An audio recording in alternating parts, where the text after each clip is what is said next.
Pues ahora en nuestra segunda pues, seminario del semestre, ¿no? Pues, a quien se le pidió que diera plática es a José Antonio, que él es egresado de la Facultad de Ciencias y está haciendo su maestría en el posgrado en Ciencias de la Tierra, ¿no? Y con un tema que pues, es interesante, bueno, es la modelación de tsunamis, no tanto la propagación, sino la etapa inicial. Es, pues, se produce un terremoto en el fondo, eso digamos, ocurre en una deformación del agua en la superficie que pues, en el tamaño es prácticamente imperceptible, ¿no? Pero digamos, hay todavía cierta polémica respecto a cómo digamos, deducimos la forma de la superficie, la forma inicial de la onda, ¿no? De acuerdo a la velocidad de ruptura del fondo, ¿no? Y eso pues, yo creo que es lo que nos va a platicar, es un trabajo experimental, alguna parte pues, es un trabajo experimental. Bueno, muchas gracias por la invitación. Como lo dijo Gerardo, mi nombre es Antonio Trejo y pues lo que voy a mostrar es lo que he estado trabajando en mi tesis de maestría. Este es un poco el contenido de la charla. Voy a hablar de unos conceptos previos para conocer las características principales de los tsunamis. Voy a mostrar la relación de dispersión para ondas que se propagan en la superficie del agua. Voy a hablar un poco del novedoso método de Schlieren sintético, que es el método que yo utilicé para medir la deformación de la superficie libre en mis experimentos. Después voy a mostrar cómo desarrollé mi dispositivo experimental, cómo aplico el método de Schlieren sintético para medir mi experimento, y voy a mostrar una extensión del desarrollo de HAMAC para mi modelo. Por último voy a mostrar resultados experimentales, voy a hablar un poco, discutir un poco los resultados. Después voy a mostrar el análisis de Fourier de estos resultados experimentales, ver qué información nos da. Después voy a mostrar los resultados analíticos obtenidos del modelo de HAMAC. Y por último voy a hacer una comparación de resultados entre lo que dice la teoría analítica y mis resultados experimentales. Bueno. Primero que nada hay que decir que es un tsunami. Un tsunami es una onda con una longitud de onda gigantesca de más o menos unos 200 kilómetros que se propaga de mar adentro hacia las costas. Es potencialmente destructiva, entonces es muy importante pues, entenderlos muy bien para poder evitar este tipo de desastres. Esta imagen que muestro aquí es en la ciudad japonesa de Miyako y es el del 11 de marzo del 2011. Es el que destruyó la planta nuclear de Fukushima, o sea, provocando uno de los mayores desastres nucleares de la historia. Digo, después de Chernobyl, el de Fukushima es el segundo más importante que hemos tenido y fue provocado precisamente por un tsunami. Bueno, para poder entender cómo se generan los tsunamis hay que entender lo que es una falla geológica. Y las fallas, como seguramente ya saben, es donde una capa, por ejemplo aquí tenemos la placa de Cocos que está chocando con la placa norteamericana, produce sismos, que es lo que precisamente en este mes ha estado provocando sismos pues muy destructivos en la Ciudad de México. Afortunadamente para nosotros la mayoría de estos sismos son muy cercanos a la costa o directamente en la costa, entonces no provocan tsunamis. Si uno de estos maremotos ocurre mar adentro, pues existe una muy alta probabilidad de que genere un tsunami. Después tengo este factor H, esta es la profundidad. Cerca de las costas la profundidad es muy variable, pero pues es de alrededor de de 1 kilómetro más o menos. En mar adentro en promedio es de 4 kilómetros. Después tengo el desplazamiento máximo. Esto es directamente la distancia que se movió la placa. Como siempre es en una falla se tienen dos, una se mueve respecto a la otra, entonces se toma el máximo que se movió cualquiera de las dos. Después tengo lo que se conoce como el tiempo de ruptura. Este es el tiempo, se le conoce como tiempo de subida hidráulica, es el tiempo que dura el movimiento de la placa, literalmente. Después tengo otro tiempo que es el semiperiodo. Cuando ocurre uno de estos movimientos, se va a deformar la superficie libre y va a tener una cresta. El tiempo que pasa en lo que esta cresta se convierte en un valle, eso es lo que se conoce como el semiperiodo o viceversa. Después tengo la velocidad de ruptura. Directamente la velocidad de ruptura es el cociente del tiempo que duró el movimiento, es decir, el tiempo de ruptura que divide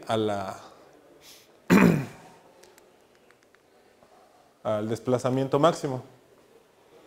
Y para un tsunami típico, tiene una velocidad que va de 1 a 10 kilómetros por segundo. Aquí dice hora, es un error. Va de 1 a 10 kilómetros por segundo. Es decir, es muy rápido. Y por último tengo la velocidad de fase. Esta es la velocidad a la cual se van a desplazar las ondas sobre la superficie del agua. Como los efectos capilares en las dimensiones de un tsunami son despreciables, solamente la velocidad de fase sería la raíz cuadrada del producto de la gravedad por la altura. Esto es aproximadamente 200 metros por segundo o 720 kilómetros por hora. Esa es la velocidad a la que se mueve un tsunami. O sea, se mueve bastante alto, bastante rápido, ¿no? Bueno. Entonces, existen actualmente dos problemas en lo que se refiere a maremotos y tsunamis. El primero, cuando ocurre un maremoto, la primera información que yo tengo viene de estaciones con sismógrafos que miden la propagación de las ondas alfa y beta y todo esto, ¿no?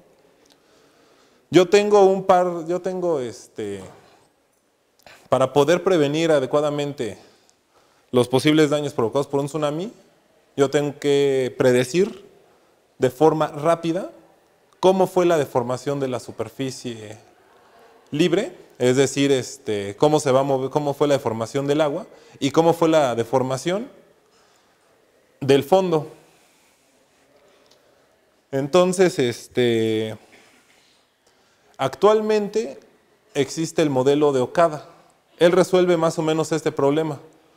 Lo resolvió en 1985 y dice, si las ondas alfa y beta son de esta forma, la deformación fue así y así. Y de esta forma él predice la deformación de la superficie libre y por lo tanto el tren de ondas generado que va a derivar en un tsunami. ¿Cuál es el problema?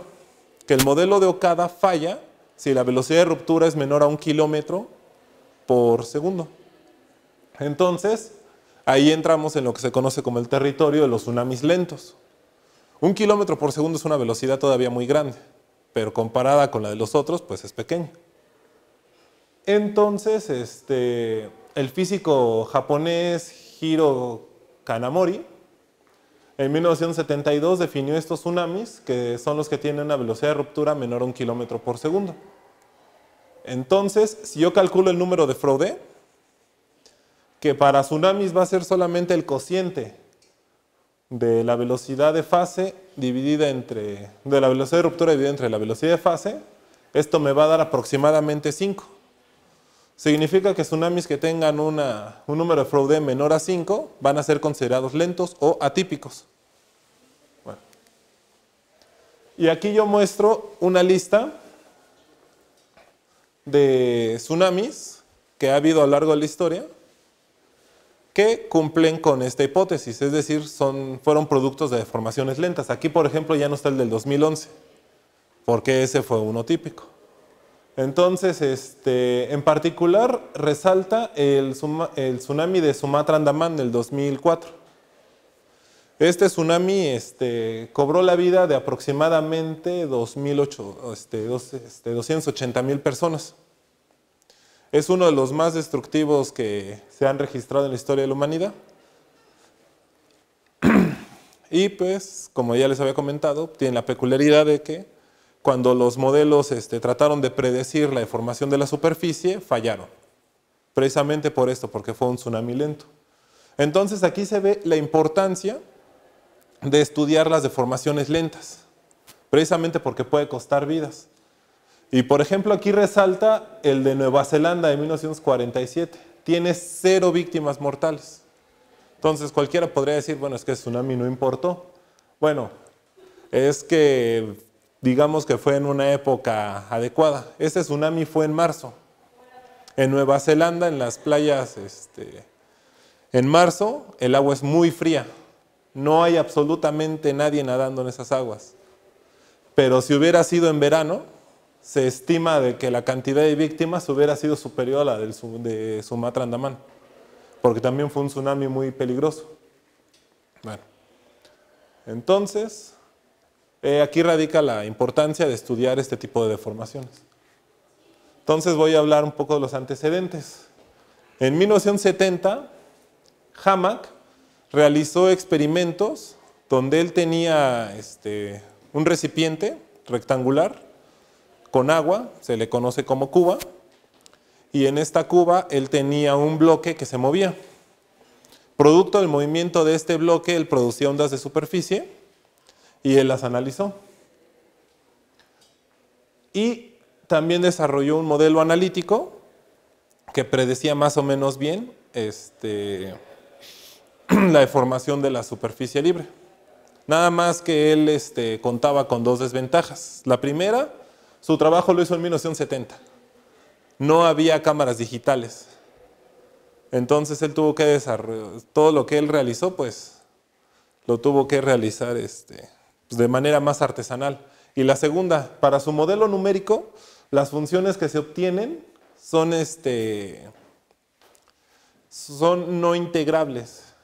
O dicho de otra forma, requieren métodos numéricos para poder resolverse. Entonces, yo también tuve ese problema, pero yo lo resolví utilizando Fortran. Y pues esta integral que ahorita les voy a mostrar cuál es, me tomó unos minutos. A él seguramente le tomó meses y meses de cálculos poder calcular lo que hizo. Bueno, en 2007, Ennet y otros investigadores realizaron experimentos similares. Nada más que ellos, en vez de deformar el fondo, lo que hicieron fue poner un plano inclinado que se deformaba. Y esa deformación correspondería a un tsunami generado por un deslizamiento de rocas, que no lo mencioné anteriormente. Los tsunamis pueden ser generados por maremotos, por deslizamiento de rocas y por erupciones volcánicas. Es decir, cualquier cosa que altere en una proporción importante la superficie. Bueno. Después, en 2013, Leonardo Gordillo y otros investigadores realizaron experimentos donde lo que ellos tenían era, en su cuba, tenían un agujero circular. En ese agujero circular pusieron una malla flexible y por abajo, con un vibrador circular, movían un pistón, produciendo nuevamente deformaciones en la superficie libre, nada más que estas tenían una simetría radial. Bueno. Y por último muestro, bueno, les hablo un poco de la tesis de Marín Legal. Esta es una tesis reciente.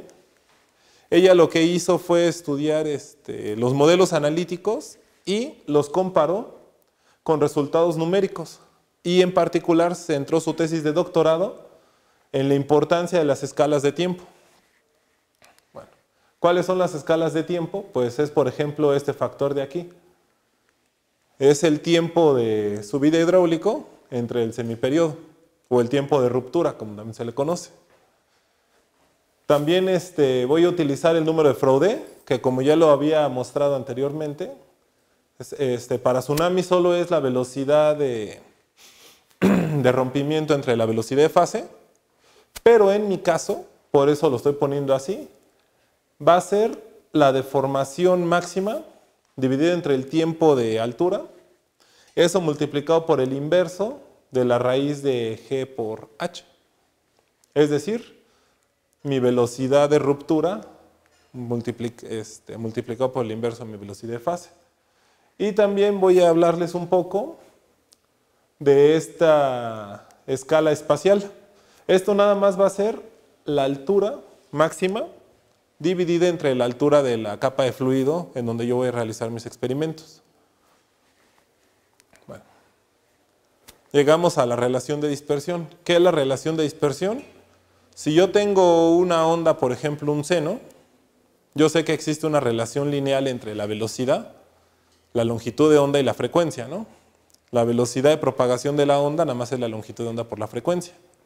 Para el caso de ondas que se propagan en el agua, esto ya no es tan sencillo. En este caso, pues, esta es la relación completa. Tengo que tomar en cuenta la capilaridad del agua y, bueno, y el término debido a la gravedad. Y todavía multiplicado por este término, que es una tangente hiperbólica que cuando la longitud de onda es muy grande, tiende a 1.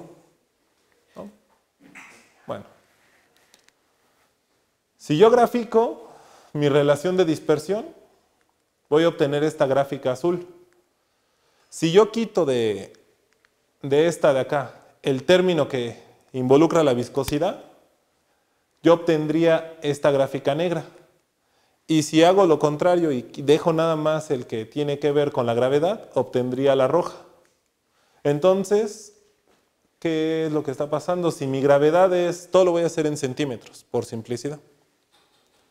Si mi gravedad es 981 centímetros sobre segundo cuadrado, si la tensión superficial del agua son 65 dinas por centímetro, si mi densidad es de 1 gramo por centímetro cúbico y la altura de mi fluido son 2 centímetros, entonces voy a obtener que mi longitud de onda va a estar en esta parte de aquí.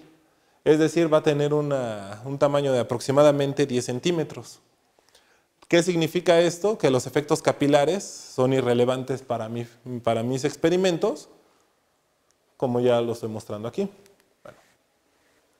Después voy a hablar un poco del método que voy a utilizar. Es el método Schlieren sintético. Este método apenas se dio a conocer abiertamente en un paper que publicó Frédéric Moissy en 2009. Entonces es un método relativamente nuevo, el cual permite relacionar la deformación de la superficie libre con el movimiento aparente de un patrón de puntos que están pegados en la base en la base del fluido. Es decir, en la parte de abajo en el fondo se ponen los puntos y observándose con una cámara cómo se mueven estos aparentemente, se puede determinar cómo es la deformación de la superficie. Bueno, para utilizar Schlieren sintético lo que hay que hacer es montar el experimento. Es decir, poner la cuba, poner lo que nosotros vayamos a utilizar para generar la deformación de la superficie libre y poner los puntos. Poner una cámara que grabe los puntos y de esta forma obtener mediante el uso de velocimetría por imágenes de partículas, obtener el movimiento aparente de los puntos. Los puntos no se van a mover, pero como se va a deformar la superficie, se va a observar un movimiento aparente. Para hacer esto hay que utilizar software, por ejemplo, en el laboratorio utilizamos DPI-BSOF. También en el pasado hemos usado PILAB. O ahora que está muy de moda Python, se puede usar con OpenPIB en Python. O si van a analizar miles de millones de imágenes, se puede hacer con JPIB. Esta es una subrutina para Fortran. Y pues como ustedes saben, seguramente deben saber, Fortran es lo más rápido que hay. Entonces si es una prioridad del tiempo, pues lo mejor es utilizar este de acá. Una vez que se tiene el campo de movimientos aparentes, se relaciona el campo del movimiento aparente con el gradiente de la deformación de la superficie. Y solamente hay que invertir el gradiente para obtener la deformación de la superficie. Lo cual suena muy sencillo, pero realmente no es tan sencillo. Entonces aquí se ve el experimento que utilizó Moissy. Él nada más pone un vibrador, una placa, genera ondas de superficie, la graba. Aquí abajo él puso su patrón de puntos. Y aquí abajo él utilizó puso una iluminación para que se vieran bien. Bueno. El patrón de puntos es de este estilo.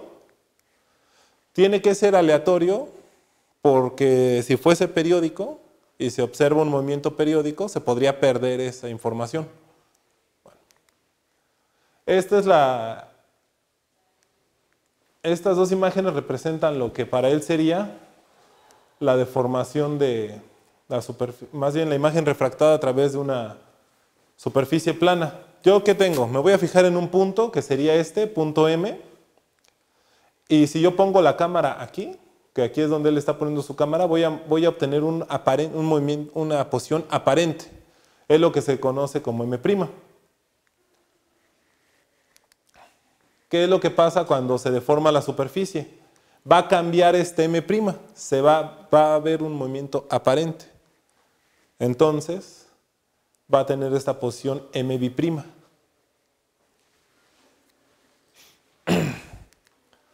Entonces, ¿en qué consiste su método? Pues él tiene que relacionar la distancia que se va a mover M' y M', es decir, delta R, con el gradiente de la superficie deformada. Para ello tiene que hacer varias aproximaciones. Tiene que hacer la aproximación paraxial, es decir, que H, que es la altura de la cámara respecto al fluido, tiene que ser mucho mayor que L. ¿Qué es L? Pues es el ancho de las imágenes que él va a grabar con la cámara. En mi caso, H era de aproximadamente 1,20 m y L era de 20 centímetros. Entonces la relación ahí más o menos se cumple bien. También hay que hacer aproximación de pendiente pequeña, es decir, que el ángulo entre el vector normal a la superficie n y el ángulo del vector vertical z sea pequeño, ¿no? Y hay que hacer aproximación de amplitud pequeña. ¿Qué significa? Que la deformación de la superficie, esta eta, va a ser muy pequeña, comparada con la altura media del fluido, que en el caso del Frédéric Moisy le llama HP. Entonces, a partir de la imagen refractada en una superficie plana, él obtiene esto, donde alfa va a estar relacionado un poco con la ley de Snell. Entonces va a ser 1 menos el cociente de los índices de refracción. Va a ser el del aire y el del agua. Alfa, pues ya como vimos, es más bien HP es la altura del fluido, I va a ser el ángulo y R va a ser el vector. Y a partir de la imagen refractada en una superficie deformada, se saca este vector normal, el cual ya directamente está relacionado con el gradiente de la deformación. Aquí es donde se aplica una de las hipótesis, ¿no? Dice que la pendiente es pequeña, es decir, esta deformación va a ser pequeña, por lo tanto, este término va a tender a 1 y ya se puede escribir de esta forma, lo cual va a permitir reescribir este vector n en términos de los movimientos aparentes. Entonces, utilizando proceso de ortogonalización de Graham-Schmidt, considerando aproximación paraxial de primer orden, deformaciones pequeñas y semejanza de triángulos, se obtiene esto, que la distancia desde un punto A, el movimiento aparente del punto, es decir, MB', va a ser igual a esta misma distancia hacia el punto aparente, más lo que se deformó. Entonces, a partir de ahí se va a deducir esta expresión de acá, que dice que el gradiente de la deformación de la superficie libre va a ser igual a menos el movimiento aparente multiplicado, más bien dividido, por un factor H'. Y este H' solamente depende de la altura de la cámara, de la altura del fluido y de los índices de refracción. Entonces, ¿qué es lo que hago? Tengo mi experimento, produzco mis ondas de superficie, las grabo con mi cámara digital, utilizando P y B obtengo este campo de movimientos aparentes, lo multiplico por este factor y ahora sí ya puedo invertir mi gradiente. Invirtiendo mi gradiente obtengo mi deformación de superficie libre. Eso es, en lo que se refiere al método Schleien sintético, sería todo. Bueno. Ahora, mi diseño experimental es este de aquí, lo realicé en este programa que se llama SolidWorks. Entonces, básicamente consta de dos placas, que son estas de aquí, que se van a mover verticalmente. La de la izquierda se va a mover hacia arriba y la de la derecha se va a mover hacia abajo. Esto de aquí, esta placa grande que se ve aquí, esas no se van a mover. Y las voy a mover con un motor de pasos que está aquí arriba, el cual va a tener un sistema biela-manivela doble unido a él, de tal forma que cuando el motor gire, se van a mover los bloques en la dirección vertical, uno hacia arriba y el otro hacia abajo. Bueno. Los engranes del sistema biela-manivela los imprimimos en una impresora 3D que imprime utilizando un filamento de PLA, que también es conocido como ácido poliláctico. Estos son los engranes. El imprimir de esta forma tiene sus ventajas y sus desventajas. La ventaja es que podemos imprimir prácticamente cualquier cosa que se nos ocurra. La desventaja es de que no son muy resistentes estas piezas y son susceptibles al desgaste. Además de que, como pueden apreciar aquí, lo que va haciendo la impresora es hilo por hilo, va imprimiendo una pieza. Entonces, si uno le aplica un esfuerzo en la dirección en la cual se enrolló el hilo, es fácilmente destruible estas piezas. Bueno. Lo siguiente es el fondo.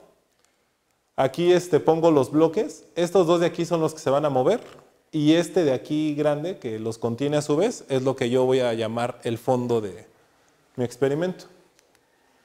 Aquí ya está el experimento construido. Por acá se pueden ver los motores. Estos cuatro pilares son los que sostienen el experimento. Con otros dos más pequeños son los que están unidos al sistema biela-manivela, son los que permiten que se muevan los bloques. Aquí abajo se puede ver el patrón de puntos. Y por acá atrás se puede ver este aparatito de aquí. Este es el controlador del motor de pasos. Este controlador está a su vez unido a una computadora.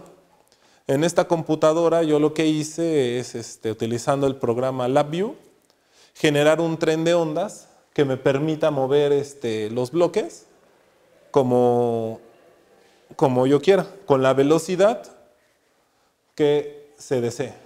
Bueno, aquí se puede ver un poco más de cerca el sistema biela-manivela. Como se puede observar, nada más tenemos un motor y mediante estos engranes pues, se mueven los dos sistemas al mismo tiempo. Bueno, aquí se puede ver el patrón de puntos respecto a los bloques. El área que yo voy a utilizar para mi experimento es más o menos esta de aquí. Me voy a tratar de alejar lo más posible de estos dos postes, porque no quiero que su movimiento me produzca ruido en mis imágenes. Y también me alejo de esta zona de aquí, porque este borde también me va a producir una deformación que no me interesa estudiar. Lo que me interesa estudiar a mí es esta. Cuando estábamos realizando el diseño, estábamos discutiendo cómo mover los bloques sin alterar la deformación de la superficie. Esta fue la forma más sencilla que se nos ocurrió. También habíamos pensado en que los bloques se movieran desde abajo con un sistema de engranes, pero pues ese no lo pudimos llevar a cabo, entonces utilizamos este. Bueno, y esta ya sería la configuración experimental usada. Aquí en este tripié, respecto a lo que ya les había mostrado, solo cambia que en este tripié pongo mi cámara digital y con estas dos lámparas de aquí ilumino todo lo posible mi área de interés, mi área de estudio. Y apagué las luces de todo el laboratorio porque no quería yo reflejos de alguna lámpara por ahí que me metiera ruido en mis imágenes. Bueno. Ahora toca un poco hablar del modelo de Hamac. El modelo de Hamac lo que hace es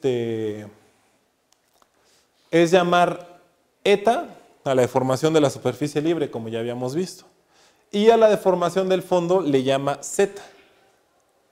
Entonces, lo que Hamac hace es, primero toma la ecuación de continuidad. supone que la densidad va a ser constante, o dicho de otra forma, que la velocidad del fluido va a ser pequeña comparada con la velocidad del sonido. Entonces, este término que contiene la derivada de la densidad es 0. Entonces, ¿qué tiene? Pues tiene esta expresión de aquí. Y luego supone que el flujo es irrotacional y que se puede expresar como el gradiente de una función potencial phi. Entonces él dice, el campo de velocidades va a ser igual al gradiente de phi, lo sustituyo en esta ecuación y por lo tanto el laplaciano de phi tiene que ser igual con 0. Entonces esta es la ecuación que se va a resolver. ¿Qué tengo? Tengo que a partir de la ecuación Navier-Stokes, si yo supongo que el fluido es no viscoso, es decir, elimino este término de aquí, y que el flujo es irrotacional, es decir, elimino este término de acá, me va a quedar esto. Después, como yo ya había dicho, voy a suponer que U es el gradiente de phi. Lo sustituyo aquí. ¿Por qué no lo sustituyo acá? Porque después voy a suponer que U es pequeña. Y voy a hacer otra suposición que es una suposición fuerte. Voy a suponer que phi y que U son funciones bien comportadas. Eso significa que puedo intercambiar los operadores diferenciales. Si no mal recuerdo, basta con que la segunda derivada sea continua. Bueno. Entonces, esta expresión de aquí yo factorizo la nabla. Si esto es igual con 0, por lo tanto todo esto tiene que ser constante. Elimino la U porque ya había dicho que si U es pequeña, su cuadrado va a ser más pequeño. Entonces lo puedo ignorar. Y obtengo esta expresión. Esta expresión es importante, solo es válida en y igual con 0, es decir, sobre la superficie del agua. Por otro lado, ¿qué tengo aquí? Tengo la derivada de phi respecto a y. ¿Qué es la derivada de phi? Es la velocidad vertical. Y en el fondo, es decir, cuando y es igual a menos h, esta velocidad vertical va a ser exactamente igual a la velocidad de la función que me describe el comportamiento del fondo. Y eso va a ser en el agua que está justo sobre los bloques. Pero ¿qué pasa con el agua donde no se va a mover el fondo? Pues la velocidad vertical va a ser 0 inicialmente. Es importante decir esto, ¿no? Bueno. Y por otro lado tengo la condición cinemática. Esta nuevamente es en la superficie. Ahora tengo un problema. Esta condición cinemática contiene un término no lineal. Y como ustedes ya deben de saber, los términos no lineales pues no son fáciles de tratar. Entonces, aunque el término no lineal no es insignificante, sí es pequeño. Entonces, precisamente el propio Hamac demostró que este término de acá es, salvo condiciones muy especiales, por lo regular no es muy importante, entonces lo podemos quitar, simplificando bastante la ecuación. Entonces, haciendo la combinación de esta y la ecuación 5, que es esta de acá, puedo deducir esta ecuación. La segunda derivada de phi respecto al tiempo va a ser igual a g multiplicada por la velocidad vertical y eso va a ser igual a 0. Entonces me quedo con estas 4 ecuaciones de aquí. Esta es la que les acabo de mostrar y estas 4 pues, son las condiciones de frontera, ¿no? Esta es en el fondo, la velocidad vertical más bien la superficie. La velocidad vertical va a ser igual a la derivada temporal de eta. Esta es en el... Bueno, son estas las condiciones. Entonces, este sistema de ecuaciones se puede resolver de muchas formas. El método implementado por Hamac es el de las transformadas de Fourier y de Laplace. Entonces, ¿qué es lo que hace él? toma esta ecuación y le aplica su transformada de Fourier y de Laplace, y utilizando integración por partes y haciendo una suposición muy fuerte, que el campo en x igual a más menos infinito va a ser 0. Entonces estos términos siempre se van a nulificar. Entonces él llega a que esta función phi transformada, que ya no va a depender de x, y y t, sino va a depender de cada número de onda, y y s, va a ser esta. Le hace lo mismo a las otras tres ecuaciones que les mostré y obtiene esto de acá. Entonces, esta ecuación, por ejemplo, pues ya todo el mundo la conoce, ¿no? Esta está sencillita, ya es fácilmente resoluble. Entonces la solución son senos y cosenos hiperbólicos multiplicados por una constante. Aquí hace un poco de álgebra y pues lo que va encontrando por una ecuación lo sustituye en la otra y viceversa. Entonces él llega a que la deformación de la superficie libre transformada va a ser esto. Entonces, ¿qué hace falta para obtener la deformación de la superficie real, la normalita? Pues hace falta invertirla, es decir, aplicar las transformadas inversas de Laplace y de Fourier. Pero para eso hace falta una cosa, hace falta la función que va a describir el movimiento del fondo. En mi caso, yo voy a utilizar una función de este estilo que me describe el movimiento de dos bloques, uno que sube y uno que baja. ¿Cómo van a subir? Así como dice esta gráfica, de forma sinusoidal. Casi parece una línea recta, pero no lo es sinusoidal. Es esta ecuación que está aquí, la que va a describir el movimiento del fondo, ¿no? Esta parte es la que va a describir el movimiento y estas funciones h son la función de escalón de Heaviside. Bueno.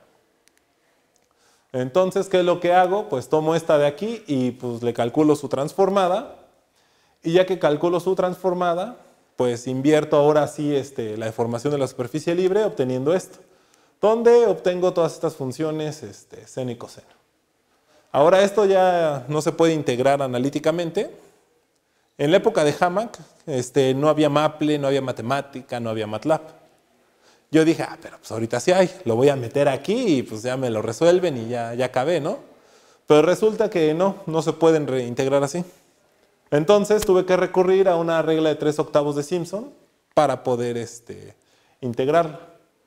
Y también, a partir de la ecuación 5, puedo obtener directamente el campo phi, donde las funciones f1 y f2 pues, son estas de aquí. Ahora, phi directamente no es de interés. Quien es de interés son sus derivadas respecto a y y respecto a x, que van a ser las componentes de la velocidad. Bueno, entonces, integrando eso, se obtienen. Y pues aquí ya llegamos a la parte de los resultados experimentales. Ese es lo que yo voy a grabar, mi patrón de puntos, mis bloques, y ese movimiento que vieron ahí es pues es lo que yo obtuve. Casi no se ve nada ahí. Aquí muestro lo mismo, nada más que ralentizado 10 veces.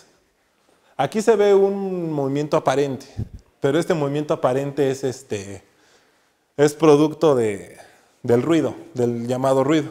Esta cruz que está aquí, yo la puse artificialmente, realmente pues no aparece. La puse para que se pueda apreciar mejor el movimiento y ahí está, justo eso que se observó ahí es cómo pasó la onda. Entonces, yo ya teniendo este video, ¿qué es lo que hago? Lo convierto en imágenes y tengo que intercalar una imagen del patrón de puntos sin moverse con una del patrón de puntos donde sí se movió para obtener el campo de deformaciones aparente. Entonces, si hago eso, lo que obtengo es esto. Así va a ser mi deformación de mi superficie libre. Como ven, es una deformación prácticamente homogénea. En la dirección Y, si bien sí hay diferencias, son ínfimas. y realmente es importante analizarla solo en la dirección X.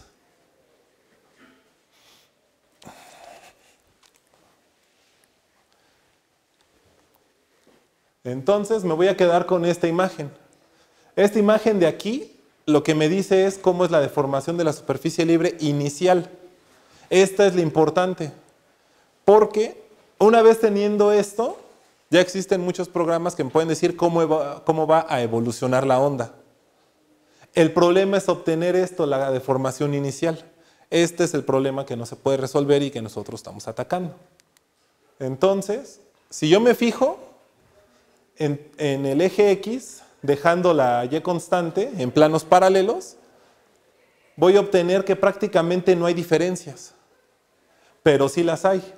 Estas que se ven aquí, que difieren un poco del resto, son las que corresponden a los bordes. Yo les había dicho que yo trataba de alejarme de los bordes para evitar precisamente este tipo de efectos.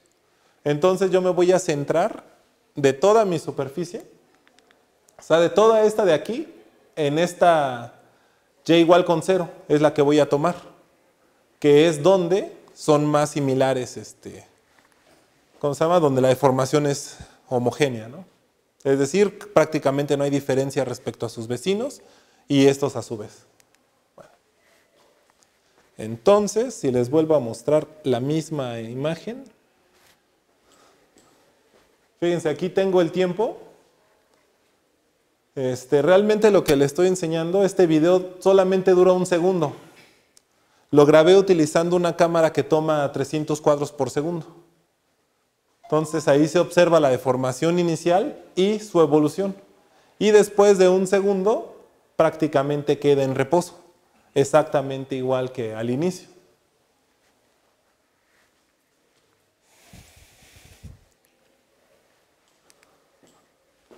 Entonces, ¿qué es lo que yo hago?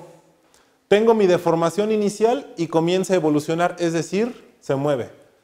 Me fijo, por ejemplo, en este pico de aquí y obtengo su posición en un determinado tiempo y me fijo después hacia dónde se movió. En este caso se movió hacia la izquierda. Si yo sé qué cuadros, bueno, si más bien así obtengo yo lo que se conoce como la velocidad de fase, es decir, la velocidad a la cual se está moviendo esta cresta. Si yo hago una gráfica, voy a obtener que se movió de 18 de 18 centímetros hasta 28 centímetros y lo hizo en este tiempo de aquí. Simplemente calculando aquí la pendiente obtengo la velocidad. Bueno, yo lo que hice fue para distintos tiempos y para la misma deformación, calcular la velocidad de fase y la longitud de onda para todos mis experimentos. La longitud de onda no la puedo medir yo directamente, pero teniendo la velocidad de fase la puedo obtener a través de la relación de dispersión. Y mis tiempos, yo quería que fueran 1 segundo, 1/10 de segundo y 1/100 de segundo. Pero analizando los videos me di cuenta de que los tiempos en realidad eran 1.0095 segundos, es decir, casi 1 segundo, pero el segundo pues tenía que ser solamente 1/10. Ya apareció este término de aquí. Y para el que era 1 milésima y ya falló más. Este es el tiempo que tardaban los bloques en moverse. ¿Por qué se está teniendo este problema? Porque hay un tiempo de respuesta del motor. Es decir, el motor no es una máquina perfecta que haga exactamente lo que yo le digo a la hora que yo le digo. Tiene sus limitaciones y entre ellas está esta. Entonces, aquí se puede ver que paradójicamente la velocidad de fase más alta que yo calculé es para la deformación más lenta, que es la que tiene un tiempo de subida de 1 segundo. Y la velocidad de fase más lenta que yo encontré es para la que tiene una velocidad, un tiempo de subida más corto. Y pues las longitudes de onda, si bien van desde los 10.64 centímetros hasta los 9.97 centímetros, pues en resumen son 10 centímetros. que como ya les había mostrado yo anteriormente, corresponde a ondas de gravedad. Bueno. Y después checo qué pasa con mis números adimensionales. Y el primero que checo es el de Froude. ¿Qué va a decir el de Froude? Que si esta es la derivada temporal de mi función que describe la deformación del fondo, pues voy a obtener estos cocientes, los cuales son mucho menores a 5. Es decir, que según el número de Froude, todas mis deformaciones serían lentas. Bueno. Y aquí muestro una comparación de los resultados. Aquí al inicio del movimiento pues no tenemos nada, no se ha movido el agua. Y aquí ya se movió, esto es lo que yo considero como mi deformación inicial. La línea roja pertenece a la deformación rápida y la azul a la lenta. Entonces puede ver una clara diferencia en las altitudes, en la amplitud de las ondas, y la forma también es diferente. La roja es tiene una altura mucho mayor que su anchura, y la azul tiene lo contrario. Recordándoles que es precisamente esta parte de aquí, la deformación inicial, la que es de importancia.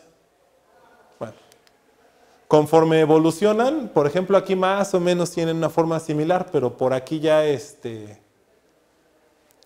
actúan completamente diferente.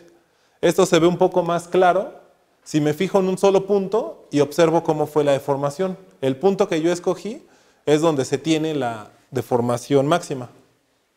Entonces aquí se ve claramente la diferencia en las amplitudes, pero después la evolución, si bien es similar, no es exactamente igual.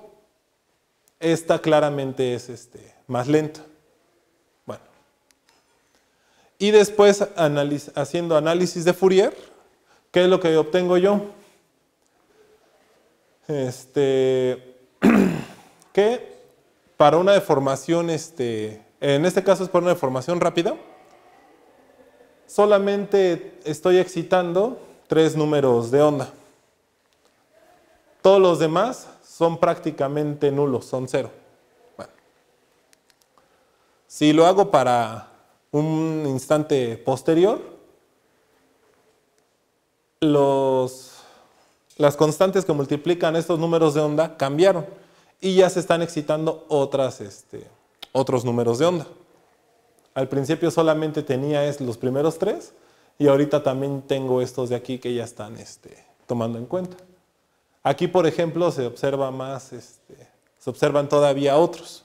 Bueno, ¿qué pasa si yo me fijo en estos números de onda? Pues yo puedo obtener, a través de los números de onda, yo obtengo la longitud de onda. ¿Por qué? Si yo tengo una deformación que depende del tiempo y le calculo su transformada de Fourier, lo que voy a obtener es su frecuencia, que es el inverso del periodo. Si yo tengo una deformación que depende del espacio y le calculo su transformada de Fourier, lo que voy a obtener es el inverso de la longitud de onda. Si lo multiplico yo por 2pi, eso es el número de onda. Pero, pues en este caso, no es exactamente el número de onda. Pero de todos modos, por eso yo le puse n. Entonces A es la amplitud, n es el número de onda, claro, dividido entre 2pi.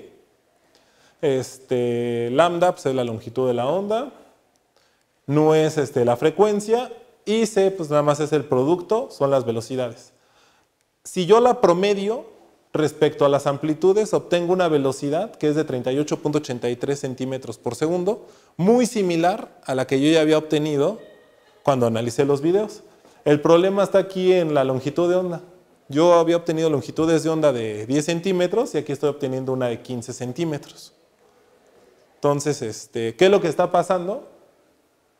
Que al hacer este análisis estoy obteniendo una longitud de onda para todo el fenómeno y no solo para los instantes que yo analicé cuando calculé mi velocidad de fase. Bueno, después, ¿qué pasa? Si a la deformación que depende del tiempo le calculo yo su transformada de Fourier, ahora sí voy a obtener frecuencias.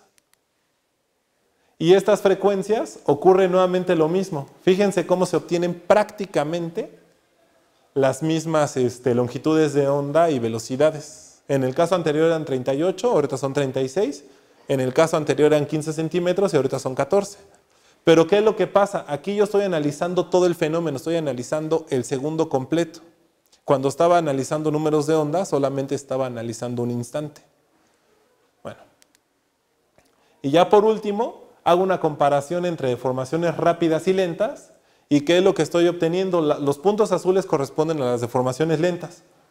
Pues estoy observando que se están excitando, en este caso, frecuencias más altas para deformaciones rápidas y números de onda más altos para deformaciones rápidas.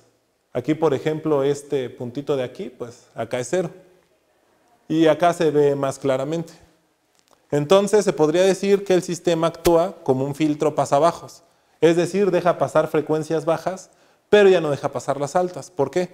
Porque si ese tiempo de subida yo lo tomo como un periodo y calculo su inversa, pues resulta que si es un segundo, pues sí se excita un hertz, que es esta de aquí. Ahí está. Pero, por ejemplo, si lo hago para 1.02, bueno, para 2 milésimas de segundo, que era el otro tiempo que yo tenía, centésimas de segundo, entonces pues esa ya no se excitó. Entonces aquí el sistema está actuando como un filtro pasabajos. Bueno.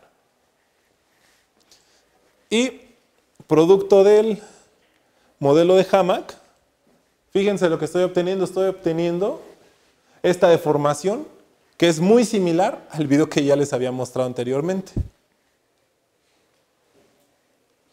Entonces,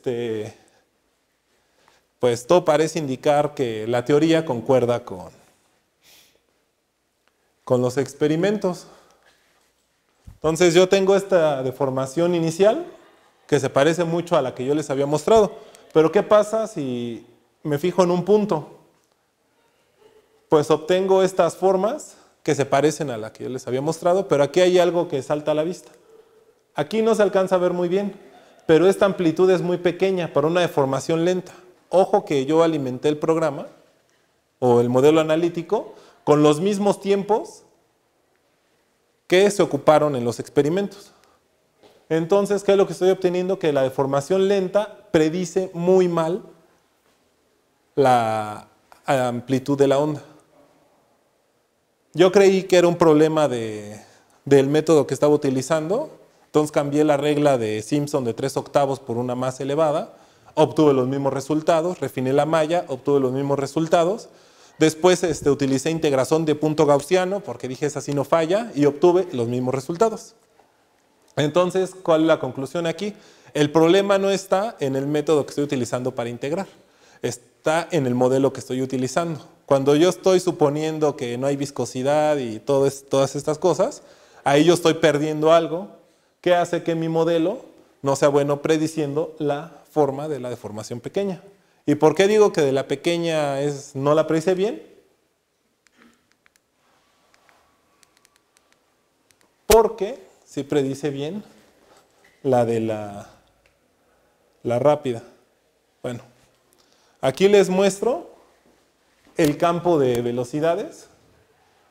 Como ya les había mencionado anteriormente, mi teoría me permitía obtener no solamente la deformación de la superficie, sino también el campo. Entonces el campo tiene esta forma, a lo mejor esa imagen no dice mucho, pero ahorita vamos a ver esta. Aquí muestro la deformación de la superficie y al mismo tiempo el campo. En un principio queríamos medir experimentalmente el campo y la deformación de la superficie, pero por factores ajenos a nuestro control, pues ya no nos dio tiempo. Entonces se va a quedar para la tesis de doctorado. Entonces, esta imagen, así el video quizás no diga mucho, pero si me fijo en un instante, este es el primer instante de mi deformación. Fíjense cómo sobre esta línea, que es justo donde está el bloque, el campo de velocidades es completamente vertical. Y ocurre lo mismo del otro lado, donde se sumerge el bloque. Nada más que hay un desfasamiento.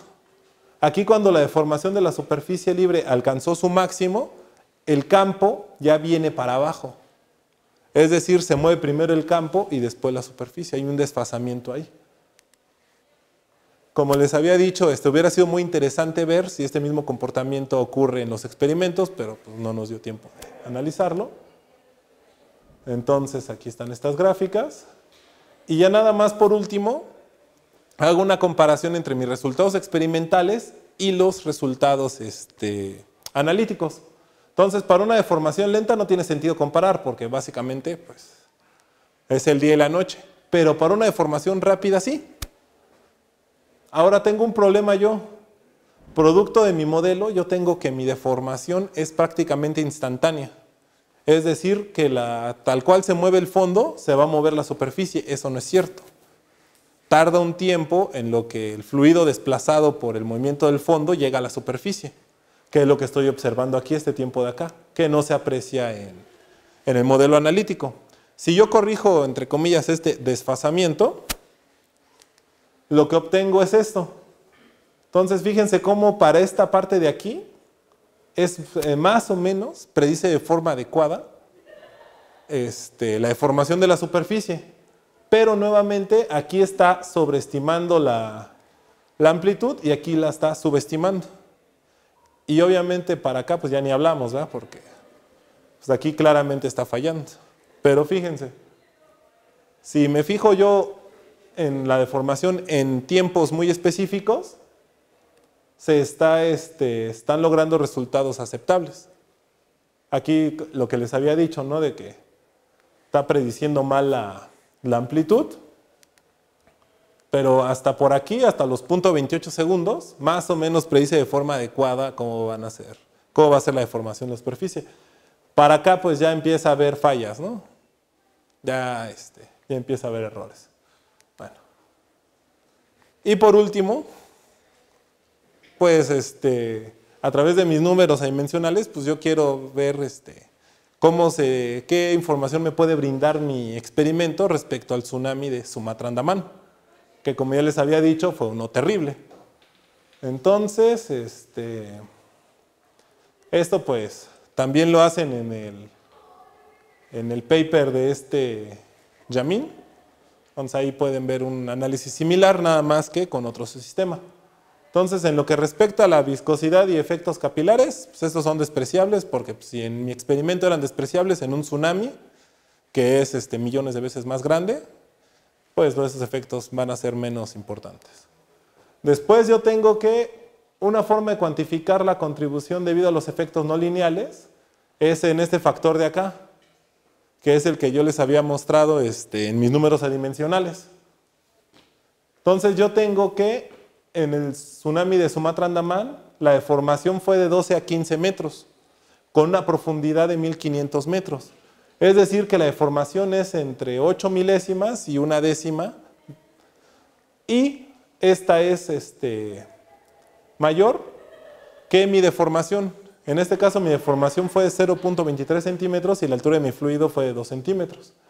Entonces esto significa que la teoría lineal se va a ajustar mejor para un tsunami que para mis experimentos. Y después me fijo en los tiempos, el tiempo de subida hidráulico y el semiperiodo. Entonces yo obtengo que la escala de tiempo va a ser 0.3. Después la calculo para mis experimentos y entonces va a oscilar entre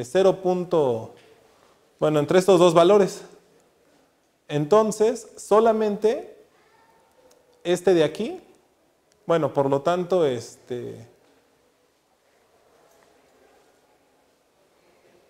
solamente la deformación lenta, es decir, cuando mi tiempo era de alrededor de 1 segundo, va a ser considerado una deformación lenta, ya que la otra va a caer fuera de este periodo, que es el que abarca las deformaciones normales, ¿no? Y a ver, y esto sería todo lo que tendría que decir respecto al tsunami de Sumatra Andaman. Y ya por último unas breves conclusiones, creo que ya me pasé un poco del tiempo. Pues construimos el experimento, construimos el dispositivo experimental y produjimos ondas de superficie de forma adecuada, siguiendo lo que sería una falla vertical. Si bien sabemos que este no es un escenario muy realista, pues fue el más fácil de construir. Normalmente las fallas se mueven como así, con un grado de inclinación, ¿no? Pero pues eso, construir un experimento cuyas placas se muevan así, pues no es tan sencillo. Bueno, producto del análisis de resultados, se observó que las deformaciones rápida y lenta tienen propiedades completamente diferentes, tanto en la forma inicial como en su propagación, siendo la forma inicial la discrepancia más importante. Y después obtuvimos resultados que contradicen lo propuesto por Kanamori, ya que él había dicho que su velocidad para tsunamis atípicos era menor a 1 kilómetro por segundo, es decir, su número de Froude era 5, pero nosotros con números de Froude inferiores obtuvimos discrepancias importantes entre deformaciones que nosotros consideramos rápidas y lentas. Entonces, a esta escala al menos, el criterio que está utilizando Kanamori pues no es válido. Después, tomando en cuenta el modelo de Hamac, pudimos construir un modelo analítico que describe de forma más o menos correcta nuestros experimentos hasta cierto punto. Y el modelo analítico tiene una buena concordancia cuando se tienen velocidades de ruptura altas. Como vimos, para deformaciones lentas, pues no es muy bueno. Y ese es precisamente el problema de los sistemas de prevención actuales para predecir tsunamis, que cuando las deformaciones son lentas, los modelos fallan. Y pues, como era esperarse, el de nosotros también falló. Y demostramos que para deformaciones lentas las amplitudes son mayores que las que predice el modelo lineal. Por lo tanto, es importante seguir trabajando, realizando experimentos en tanques, ya que históricamente, no voy a decir que si se hubiera hecho mi tesis en el 2003 y si se hubieran tenido los resultados, pues hubiera habido menos muertes en el tsunami del Sumatra Andaman, no lo podemos decir. Pero lo que sí podemos decir es de que se siguen realizando este tipo de experimentos, es muy probable que en el futuro se pueda predecir de mejor forma este tipo de tsunamis y prevenir la muerte de la gente, que es al final lo importante, ¿no? Los daños materiales, pues como sea, ¿no? Pero la vida es lo más importante.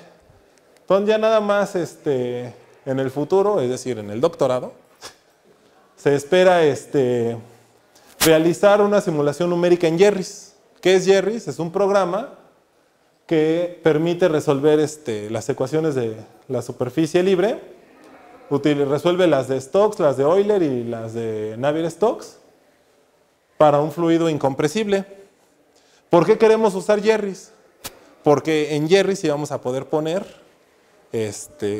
un sistema de fallas inclinado o con la geometría que nosotros querramos. No lo podemos hacer en el experimento tan fácilmente, en Jerris sí. En Jerris basta con escribir unas cuantas líneas de código y podemos poner la falla como nosotros queramos.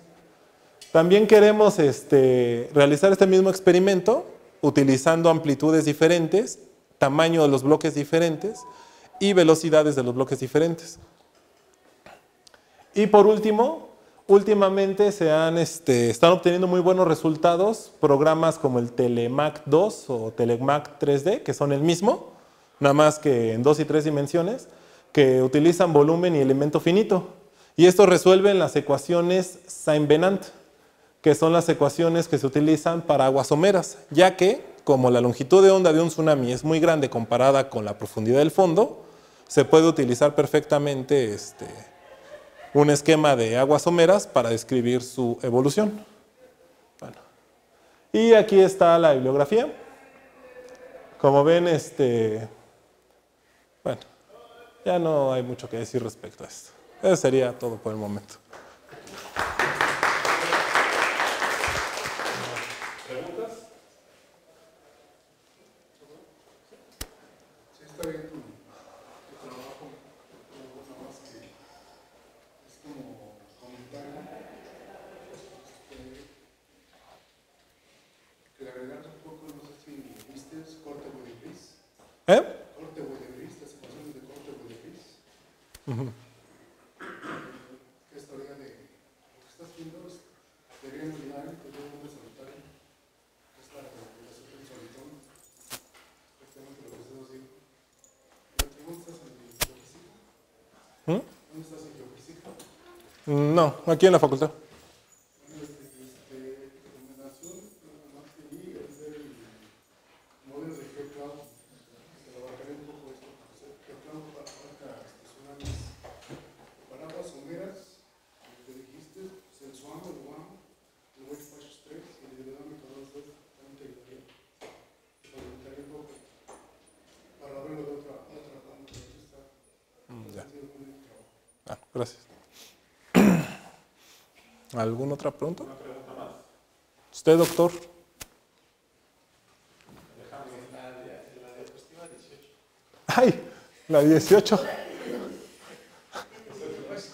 La 18. No vayas a decir que me faltó una coma porque te mato.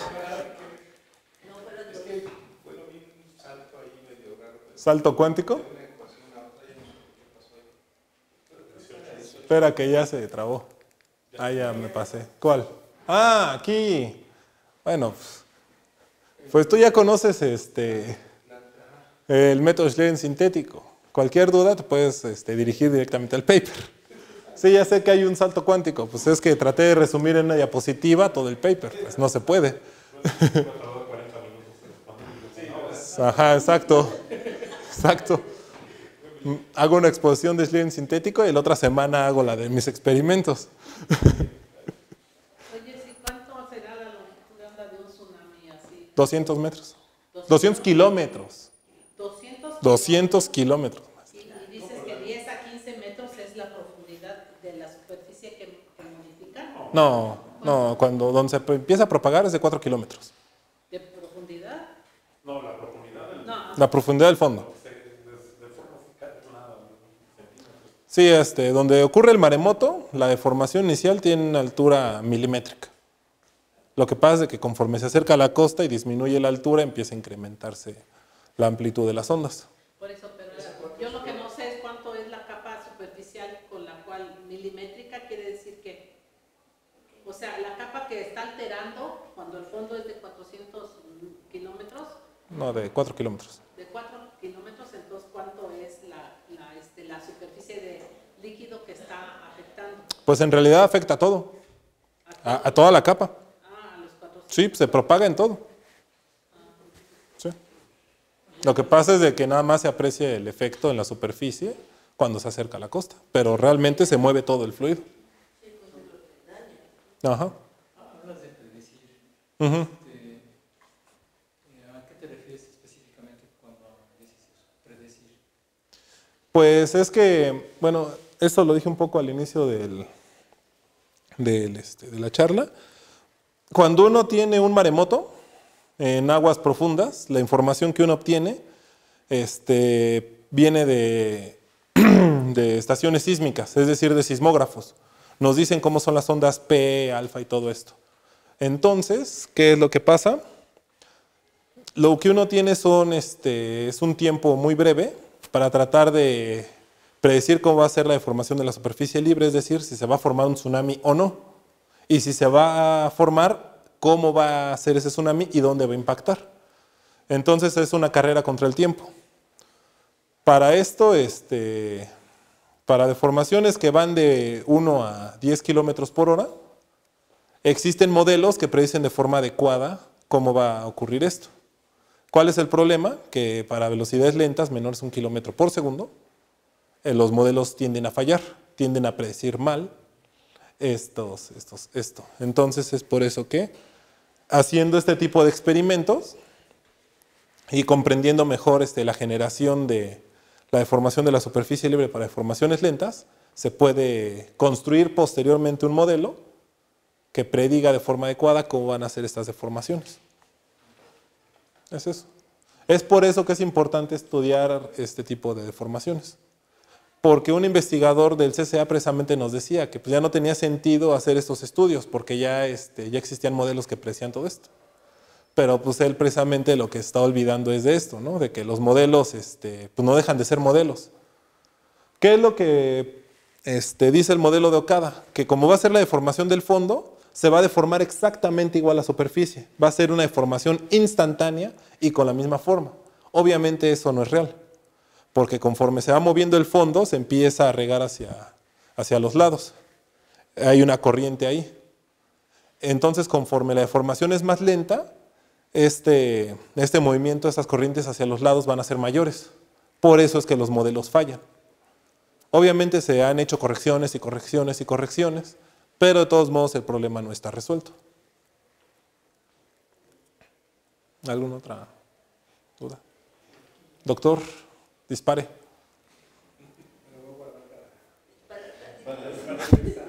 ¿Para el examen? No, para ahí tú no puedes hablar. Ah, no, sí.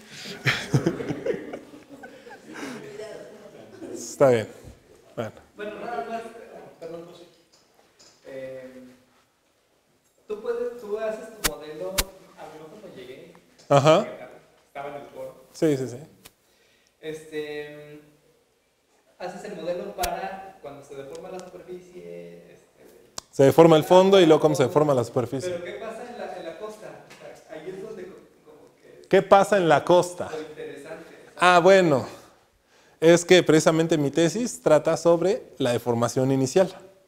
Porque una vez teniendo la deformación inicial, ya los modelos ahí sí ya son muy buenos, prediciendo cómo va a ser el tren de ondas cuando llegue a la costa. Pero ¿qué tiene que pasar para esto? Que la onda tiene que pasar por sistemas de boyas. Y por ejemplo, en la región de Sumatra Andaman, donde fue este tsunami destructor, ahí no se tiene esa infraestructura, no hay boyas. Entonces, si se hubiera tenido un modelo que predijera muy bien cómo era esto, quizás se hubiera podido avisar a la gente con anticipación. Pero como no se tiene y no se tienen las boyas, por eso pasó lo que pasó. O sea, no es que haya modelos para las costas, sino hay sensores. Bueno, hay sensores y también si la deformación es rápida, pues los modelos predicen bien cómo va a ser el tsunami. El problema es de que fue una lenta. Pero predicen bien el tsunami, o sea, en el caso tuyo, Ajá. no en la costa, sino acá. Es que... Bueno, el modelo se encarga de dar la condición inicial. Después, utilizando otro modelo, se obtiene la evolución. Ese modelo funciona bien, el que predice la evolución de la onda. El que no funciona bien es el que predice la forma inicial de la onda. ¿Y cuánto tiempo tarda en llegar, en hacer esos cálculos? Dices tú que se va... Utilizando el modelo de Hamac, unos minutos. ¿Minutos? Minutos, 2 o 3. Ah. Toda la información de la deformación del fondo se puede obtener analizando cómo rebotan las ondas por toda la superficie de la Tierra. El problema es que eso tarda horas. Y pues horas es precisamente lo que uno no tiene cuando está tratando de tsunamis. Ahorita, bueno, por ahí mencioné que tiene una velocidad de 720 kilómetros por hora. Entonces, en una hora, pues ya llegaron, ya fueron y destruyeron y pues todavía no se sabe cómo se movió. Ese es precisamente el problema. Si tu modelo, dices, hasta cierta forma pronosticaría o presagiaría La deformación inicial. lo que ha ocurrido que sucede en Chile y nos viene a tocar a Manzanillo. Eso lo predice el modelo, lo predicimos. ¿Tiene Bueno, predictibilidad? ¿O que sucediera acá arriba ¿en Alaska? ándale, y que tocara aquí sobre todo nosotros, ¿no? Océano Pacífico. Bueno, es que ya teniendo la deformación de la superficie, ya obtener la evolución del tren de ondas generado no es gran problema. Porque ese sí ya lo predice bien la teoría de ondas lineales. Pero el problema es la deformación inicial. Es obtener la deformación inicial. Bueno. ¿Más preguntas?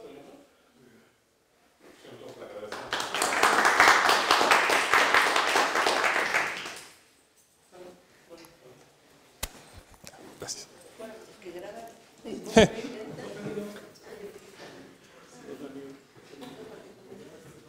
Deberíamos esto, pero todavía falta la firma de Sergio. ¿Este se queda aquí, Gerardo?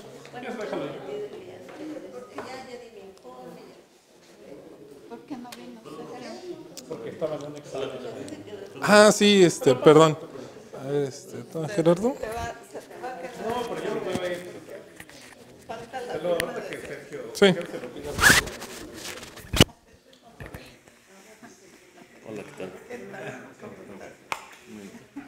Oye, una pregunta, entonces, ¿dónde lo subes esto? En la página de Facebook. Ah, ya. ¿También en YouTube? Pero entonces, ¿dónde es donde ya no aparece?